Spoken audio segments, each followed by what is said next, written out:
Dito po tayo ngayon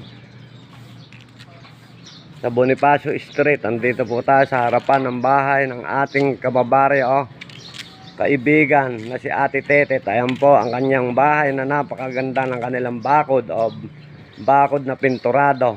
Kaya tayo po rito sa kanilang bahay o kanyang bakasyonan. Bagamat wala ang akin Ate Tetet Nunez Carpio rito, siya po ay nasa Italy. Kaya maraming salamat sa pamilya Carpio Nunez. Ayan po ang kanilang gate. At tayo po ipapasok ngayon pansamantala sa kanilang lote o kanilang tinitiran. Andito naman ang kanilang mabait at masipag na amain o kamag-anak. Ayan po ang ating masipag at mabait na kamag-anak ng pamilya Nunez. Walang dilit iba, si Tito Bobet Mungkal. Ayan po ang kanilang binabantayan o kanyang nililinis araw-araw. Siya po kasi ang nakatira rito pansamantala kasi nga po nasa Italy ang pamilya Nunez. Si Ate Tetet ang kanyang